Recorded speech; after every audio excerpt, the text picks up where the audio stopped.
नमस्कार, आप देख रहे हैं एवन उत्तराखंड और मैं हूं आपके साथ आयुषी गुप्ता। बुलेटिन की शुरुआत करेंगे इस वक्त की हेडलाइंस के साथ। उत्तराखंड में बीजेपी संगठन में बदलाव की चर्चाएं तेज। प्रदेश प्रभारी दुष्यंत गौतम ने किया बदलाव के मुद्दे के सिरे से खारिज। कहा, सत्ता और संगठन कर रहे हैं अच्छा काम।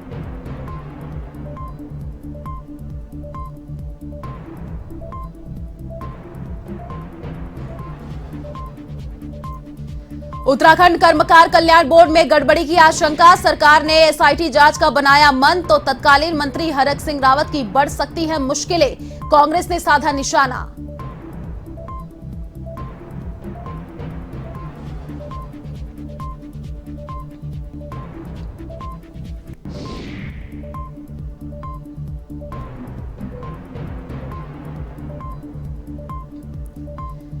मुंबई और काशी के बाद कोटद्वार में उठा लाउडस्पीकर का मुद्दा। जामा मस्जिद में नमाज पढ़ने के मामले में हिंदू युवा वाहिनी का विरोध। प्रशासन ने संयुक्त बैठक कर दोनों पक्षों की सुनी बात। कहा, लाउडस्पीकर की ध्वनि होगी हाईकोर्ट के नियमों के मुताबिक।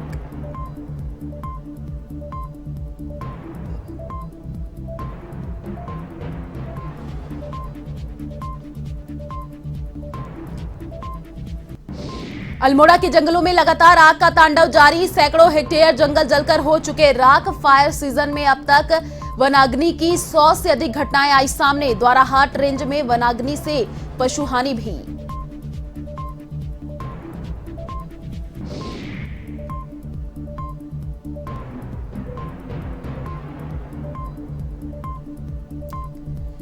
जनता पर चौतरफा महंगाई की मार जारी। पेट्रोल, डीजल, रसोई गैस के बाद सब्जियों के दाम ने बढ़ाई लोगों की चिंता। सब्जियों के भाव ने बिगाड़ा रसोई का जायका।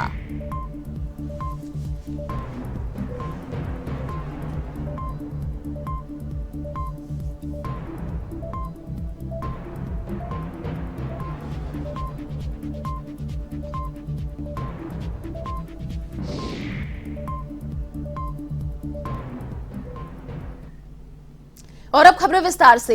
उत्तराखंड विधानसभा चुनाव में बीजेपी सरकार बनने के बाद अब यहां संगठन में बदलाव की चर्चाएं तेज हैं। यहां पिछले कुछ दिनों से प्रदेश अध्यक्ष बदले जाने की चर्चाएं तेज थी। इस बीच प्रदेश प्रभारी दुष्यंत गौतम के अचानक देहरादून दौरे ने इस चर्चाओं को हवा दे दी है। दुष्यंत गौतम देहरादून पहुंचे और उनकी पार्टी कार्यालय में लंबी मीटिंग भी हुई। मीटिंग के बाद पत्रकारों के सवाल पर दुष्यंत गौतम ने संगठन में बदलाव के मुद्दे को ही सिरे से खारिज कर दिया।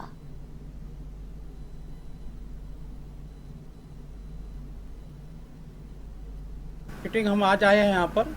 हमने सभी विधानसभाओं पर कुछ कंप्लेंटें आ रही थी चुनाव को देखते हुए, और हमने सारे वरिष्ठ अपने कार्यकर्ताओं को सब विधानसभाओं में भेजा था। वहाँ से कुछ रिपोर्ट वो लेकर आए हैं। कुछ जगह अनुशासनहीनता भी हुई है। उसके सत्यापन के लिए अब हमने अनुशासन समिति जो है उनको दे दी है रिपोर्ट, और वो आने वाले समय में जब भी हफ्ते 10 दिन में रिपोर्ट देंगे फिर उस पर संगठनात्मक बैठकर चर्चा करेंगे सभी लोग, और क्या कार्रवाई करनी है उस पर निर्णय करेंगे। आज पूरी रिपोर्ट अनुशासन समिति को सौंपी है। अनुशासन समिति उनका अध्ययन करेगी। अध्ययन करने के बाद जो बिंदु निकल के आएंगे उस पर फिर बैठ के चर्चा होगी। तो अभी केवल इतना ही विषय आज हम लोगों ने बैठक में था। पर्वतीय क्षेत्रों में लगातार आग लगी हुई है और लाखों की वन संपदा इसमें जलकर राख हो गई है। इसके लिए हर वर्ष वन विभाग द्वारा इस पर नियंत्रण की बात तो की जाती है, पर अभी तक कोई योजना सामने नहीं आई है, जिसको लेकर अल्मोड़ा सांसद अजय टम्टा ने बताया कि जंगलों में आग मुख्य कारण चीड़ के पत्ते होते हैं, जिसके लिए सरकार द्वारा वन विभाग के साथ पॉलिसी बनाई जा रही है।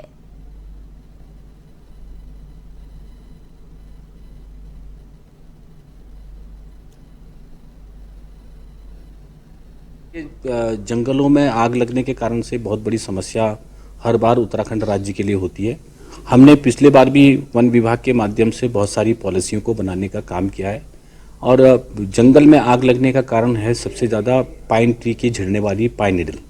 और पाइन नीडल के लिए हमने करीब 28 लोगों को यहाँ पर अनुबंधित किया है, जो उसकी पाइन नीडल्स को उठाएं और उठा करके गैसीफायर के माध्यम से ऊर्जा डिपार्टमेंट को, जो हमारा अक्षय ऊर्जा डिपार्टमेंट है, उसको वो बिजली बना करके दे।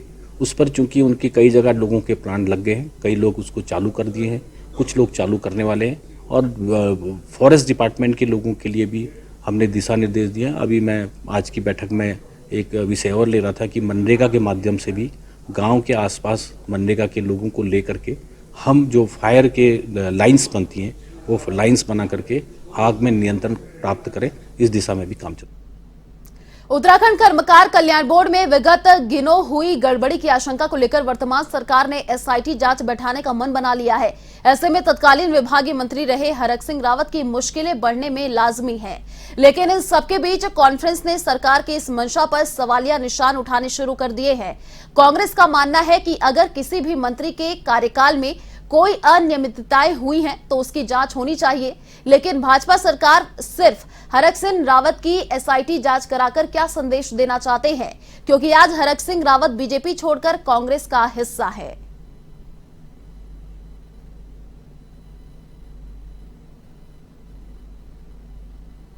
हरक सिंह रावत की कर्मचारी कल्याण बोर्ड पर एसआईटी की जांच बैठेगी, ये सुनने में आया है। निश्चित तौर पर जांच करिए, लेकिन अगर सही मायने में भ्रष्टाचार पर चोट करना चाहते हैं तो फिर उनके साथ बाकी जो मंत्री रहे उनको क्यों बचाने की कोशिश हो रही है। धन सिंह रावत के ऊपर तमाम तरह के आरोप भ्रष्टाचार के लग रहे हैं, सहकारिता में, स्वास्थ्य विभाग में, उनको क्यों बचाया जा रहा है। रेखा आर्या, सुबोध उनियाल, तमाम सारे मंत्रियों की जांच होनी चाहिए। कहीं ना कहीं भारतीय जनता पार्टी एक्सपोज हो चुकी है कि जिस दिन तक हरक सिंह रावत भारतीय जनता पार्टी के हिस्सा थे तो सब ने धृतराष्ट्र बने हुए थे, सब लोग आंखों में पट्टी बांध रखी थी, कुछ किसी को नहीं दिखाई पड़ रहा था। लेकिन अब क्योंकि वो कांग्रेस का हिस्सा है तो पॉलिटिकल वेंडेटा के तहत आप इस तरह का कृत्य कर रहे हैं या इस तरह की जांच बैठा रहे हैं। अच्छा होगा यदि चोट करनी है भ्रष्टाचार पर, आप दृढ़ इच्छा शक्ति रखते हैं भ्रष्टाचार को पर नकेल कसने की, तो फिर अपने सारे मंत्रियों की जांच करवाइए। कोटद्वार बद्रीनाथ मार्ग की जामा मस्जिद में नमाज पढ़ने के मामले में हिंदू युवा वाहिनी विरोध दर्ज करा रही है, जिसके बाद प्रशासन ने संयुक्त बैठक कर दोनों पक्षों की बात सुनी। उप जिलाधिकारी ने बताया कि अजान के दौरान सायरन व गोला फोड़ने पर प्रतिबंध कर दिया गया है। वहीं अजान के दौरान लाउड स्पीकर की ध्वनि भी हाईकोर्ट के नियमों के तहत होगी।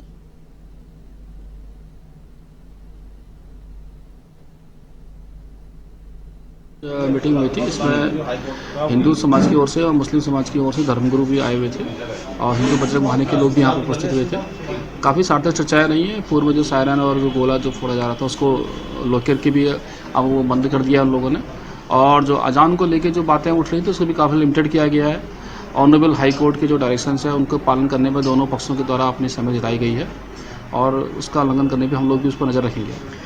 देखिए, माहौल बिगड़े इसीलिए आज ये मीटिंग की गई थी और उसी को देखते हुए कुछ सार्थक निर्णय हो गए हैं। मुस्लिम समाज के लोगों के द्वारा भी जो पक्ष में जो आज हम लोगों ने यहाँ पर निर्णय बातें बताई है उनके द्वारा भी अभी 2 बजे मीटिंग करते हुए हमको रिटर्न दे देंगे।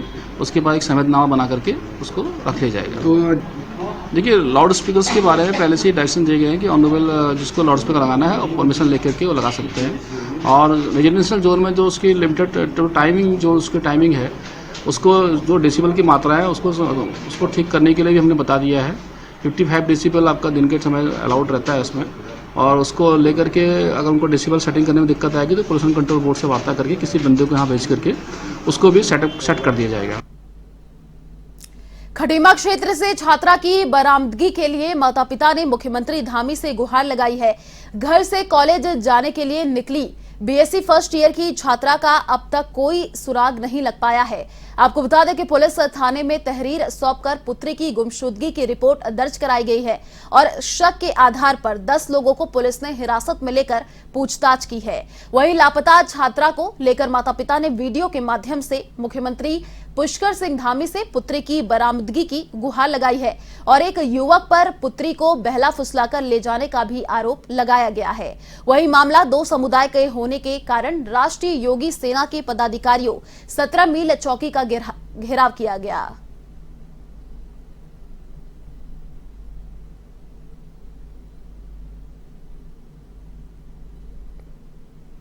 मेरी लड़की को कंचनपुरी गांव का मोहम्मदन परिवार से अफजाल नाम का एक लड़का जो कि पूरी नशे से भरा हुआ है, गांजा, दारू, बीड़ी, ड्रग्स के ऐसा कोई नशा नहीं है कि जो करता ना हो, और वो मेरी बेटी को लेकर चला गया है। हम अपनी तरफ से काम कर रहे हैं। काम करने पर अभी तक कोई सुराग नहीं मिला। यहाँ मेरी बेटी यहाँ पहुँची है। एक बहन है जो लब जिहाद का जो कह रहे हैं ना, बहुत बड़ा चक्कर चल रहा है आजकल। ये एक अफजल नाम का लड़का है जो हमारी एक बहन है, गुप्ता है नाम, तो मैं उसका अभी इसमें चैनल के द्वारा नहीं बता सकता हूँ। उसको जो है ये 12 अगस्त से लेकर फरार है, रात 12 अप्रैल से। और इसके बाद 12 अप्रैल को 9:30 बजे 10 बजे करीब इसके पिता जो है राष्ट्रीय योगेशना ऑफिस में आए थे। इनको लेकर तत्काल में कोतवाली पहुंचा था खटीमा। कोतवाल साहब ने मुझसे कहा कि इसमें होशियार सिंह बिष्टी जी को एक तत्काल काम करने को कहा। तत्काल 11 बजे, इस टाइम 4 साहब यहाँ नहीं थे, होशियार सिंह दरवाजी यहाँ आए। तत्काल 9 लोगों को या 4-5 लोगों को इनने उठवाया है और जानकारी चल रही है। अब पता नहीं चल रहा कि वो कहाँ जा रहा है, क्या नहीं जा रहा, इतनी देरी कैसे हो गई मेरी समझ में नहीं आ रहा। पुलिस, मैं ये नहीं कहता कि पुलिस प्रशासन में मैं उंगली नहीं उठा रहा, पुलिस प्रशासन बहुत मेहनत कर रही है। कल ही दरोगा जी अभी नैनीताल से आए हुए हैं छापा मारा, लेकिन हमें भी अभी संयम बरतना चाहिए। अभी देखिए आप लोगों यहाँ पर कम से कम हमारे कितने लड़के हैं, 100 के आसपास होंगे। अभी 2 लड़के आए, साबिर नाम के व्यक्ति के लड़का है वो, साबिर प्रधान था यहाँ बुजुर्ग का, उसका लड़का है वो। यहाँ इतने पब्लिक के सामने बदतमीजी करके गया। सबसे बड़ा यही है गिरोह का, ये सरगना यही है। ये आदमी जो अपने गांव में लोगों को हड़का रहा है, भाई तुम क्यों पुलिस को सूचना दे रहे हो, तो कैसे पता चलेगा। तो मैं यही कह रहा हूँ 24 घंटे का समय दे रखा है, 24 घंटे बाद फिर हम यहाँ पर। मुनिकीरेती पुलिस की चेतावनी को नजरअंदाज कर गंगा में राफ्टिंग कराने वाले 2 संचालकों पर आखिरकार पुलिस की गाज गिर ही गई।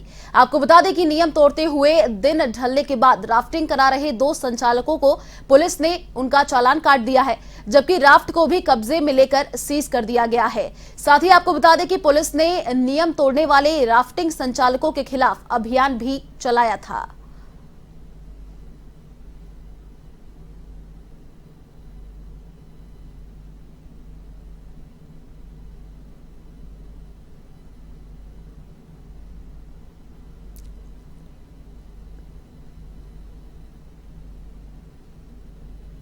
वनाग्नि के लिहाज से काफी संवेदनशील अल्मोड़ा के जंगल लगातार आग से सुलग रहे हैं।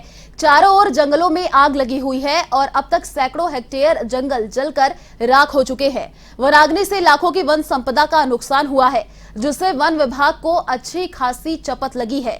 नगर से लगे कोसी कस्बे के पास के जंगल बीते रात से आग से धधक रहे हैं। धीरे धीरे आग ने पूरे जंगल को अपने चपेट में ले लिया है। वन विभाग के मुताबिक अल्मोड़ा में इस फायर सीजन में अब तक वनाग्नि की 100 से अधिक घटनाएं सामने आ चुकी हैं, जिसमें करीब 250 हेक्टेयर वन क्षेत्र जल चुका है। यही नहीं, द्वाराहाट रेंज में वनाग्नि से पशुहानि भी हो चुकी है।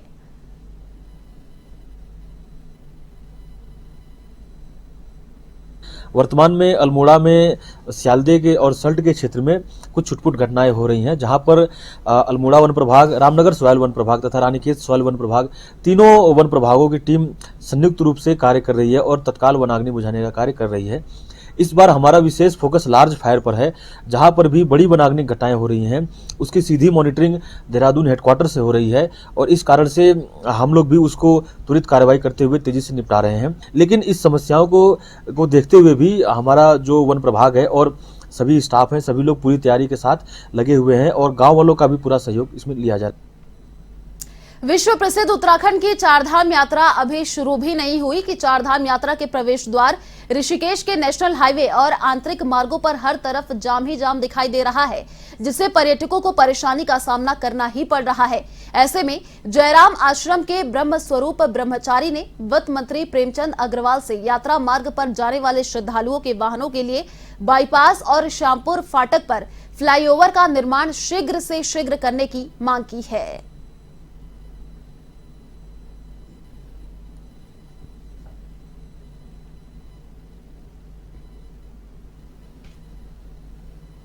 बात को लेकर उत्साही भी हूँ और मेरी सरकार भी उत्साही है कि इस बार कोरोना के जो 2-2.5 साल गए हैं उसके बाद एक बहुत सुंदर मौका हमें मिला है कि बहुत सुंदर चारधाम यात्रा होने वाली है। आप आज देखिए 3-4 दिन की छुट्टियाँ हैं, किस प्रकार से जो पर्यटक हैं और तीर्थ यात्री हैं अब हमारे इस और उमड़ के आ रहे हैं। तो एक संकेत है कि आने वाली चारधाम यात्रा बहुत अच्छी होगी, बहुत उत्साहवर्धक होगी और निश्चित रूप से हमारे सरकार के लिए, हमारे प्रदेशवासियों के लिए ये एक सुंदर मौका है कि हम एक आने वाले पर्यटकों के लिए, तीर्थ यात्रियों के लिए, उनके लिए बहुत अच्छा व्यवस्था करें ताकि आने वाले समय में ये यात्रा और आगे बढ़े। हमारे प्रदेश के फाइनेंस मिनिस्टर प्रेम अग्रवाल जी भी हैं।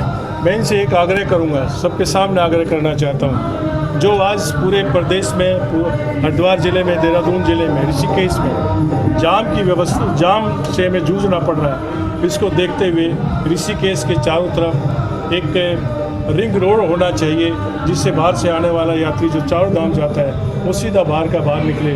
जो ऋषिकेश लक्ष्मण झूला आता है वो शहर के अंदर आराम से आ जा सके, ऐसी व्यवस्था में मांग कर रहा हूँ। और जो मोतीचूर में श्यामपुर में भवानीवाला में 2 रेलवे फाटक आते हैं, उनकी भी व्यवस्था ठीक होनी चाहिए, वहाँ भी फ्लाईओवर बनना चाहिए। मैं आपके सामने इस बात को कह रहा हूँ, इसलिए कह रहा हूँ कि ये हमारे प्रदेश के फाइनेंस मिनिस्टर ने पैसा तो आपने देना है, तभी बने। गर्मी का सीजन आते ही जहां वन विभाग के सामने वनों को आग से बचाने की चुनौती रहती है, तो वही खतरनाक सांपों का आबादी इलाकों में घुसना बड़ी समस्या बन जाता है, जिसके लिए वन विभाग अलग से रेस्क्यू टीम को तैयार कर लोगों की मदद के लिए तैयार रहती है। भोगपुर गांव में एक व्यक्ति के घर में सांप घुसने की सूचना वन विभाग को मिली, तो वन विभाग की रेस्क्यू टीम तुरंत मौके पर पहुंची और सांप को पकड़कर जंगल में छोड़ा गया।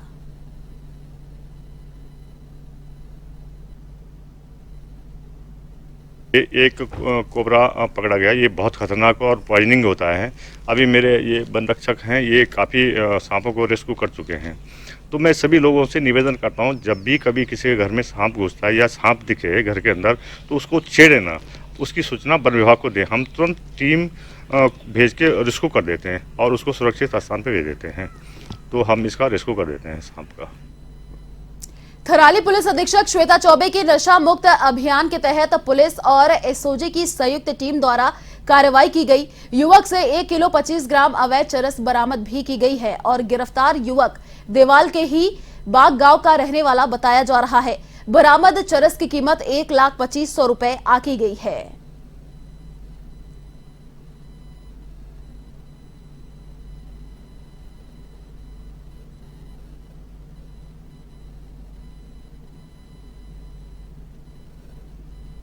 श्रीमान पुलिस अधीक्षक चमोली महोदय के नशा मुक्त अभियान के तहत सघन तलाशी के दौरान एक व्यक्ति प्रदीप कुमार को एनडीपीएस मामले में, जो कि जिसकी की क्वांटिटी लगभग 1 किलो 25 ग्राम है और अनुमानित मूल्य लगभग 1,20,000 है, को मैं अवैध चरस के गिरफ्तार किया गया और गिरफ्तार करके वैधानिक कार्रवाई करके माननीय न्यायालय पेश किया जा रहा है।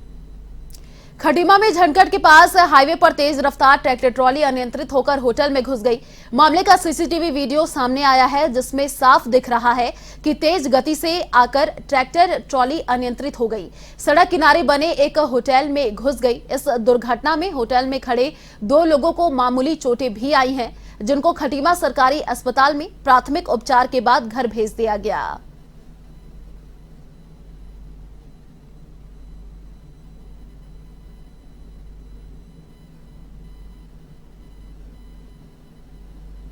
ये 14 तारीख की सुबह 9 बजे की घटना है। हमारे सीसीटीवी कैमरे में रिकॉर्ड हुई थी। एक मैदा मिल की घटना है। बामुसा गांव की तरफ से ट्रॉली आ रही थी, जो कि मेन हाईवे पे चढ़ते टाइम एक खटीमा से ट्रॉली आई। वो काफ़ी तेजी में था। जो बामुसा से ट्रॉली आ रही थी, उसको देख के अनकंट्रोल हो गई। तेज़ी से इतना था, ये सीधा जाकर जो दिनेश मिष्ठान भंडार है उसमें जाके ट्रॉली घुसी। और खैर ज़्यादा चोटें तो नहीं आई, उनका कारीगर था, उसको थोड़ी चोटें आई, उसको तुरंत उसको खटीमा जो हॉस्पिटल में एडमिट करवाया गया। उसके बाद जो इनका नुकसान हुआ था, जो ट्रैक्टर वाले ने नुकसान भरपाई कर दी और हर्जाना दे दिया था और सब कुछ। मसूरी में पिछले 1 माह से पेयजल की आपूर्ति नहीं होने से परेशान निवासियों ने उत्तराखंड जल संस्थान के कार्यालय पर धरना प्रदर्शन किया और जमकर नारेबाजी भी की। व्यापार मंडल अध्यक्ष रजत अग्रवाल के नेतृत्व में क्षेत्रवासी उत्तराखंड जल संस्थान के कार्यालय पर पहुंचे और कार्यालय के बाहर धरने पर बैठ गए और अधिकारियों के खिलाफ जमकर नारेबाजी की गई। साथ ही आपको ये भी बता दें कि लोगों का कहना था कि पिछले 1 माह से पानी की आपूर्ति बंद है, जिससे उन्हें काफी परेशानी का सामना करना पड़ रहा है। पानी दो, अभी दो, अभी दो, अभी दो।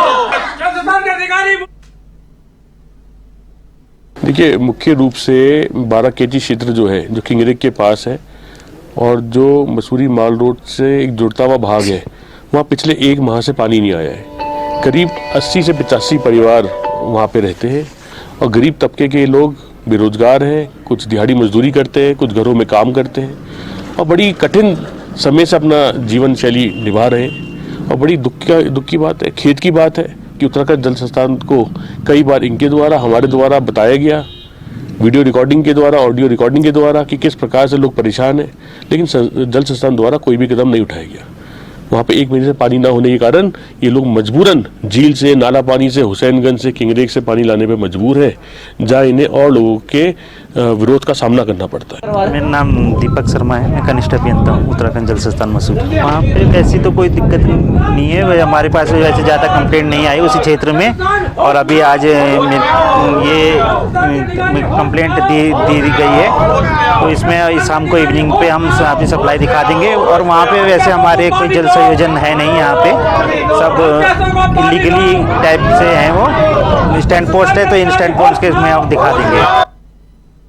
नैनीताल के यारपाटा क्षेत्र में पानी नहीं आने से क्षेत्रवासियों को समस्या का सामना करना पड़ रहा है। आपको बता दें कि क्षेत्रवासियों को हो रही पानी की समस्या के समाधान को लेकर वार्ड के पार्षद मनोज साह जगाती सहित क्षेत्र के लोग जल संस्थान कार्यालय के आगे धरने पर बैठे हुए हैं।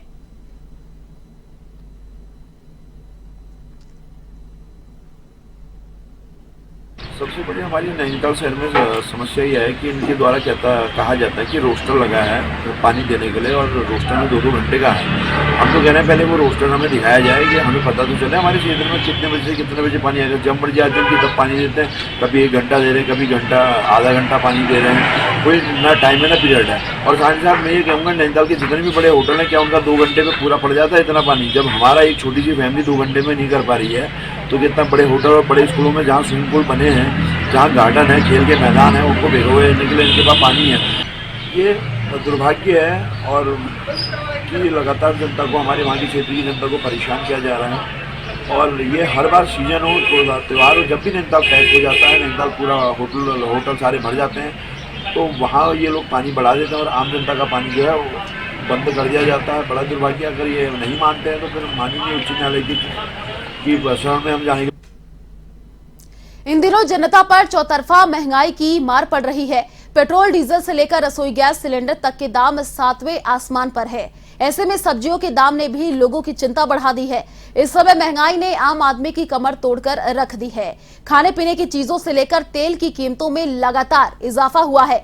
गर्मी का पारा चढ़ने के साथ ही सब्जियों के भाव भी आसमान छूने लगे हैं। इससे रसोई का जायका बिगड़ गया है।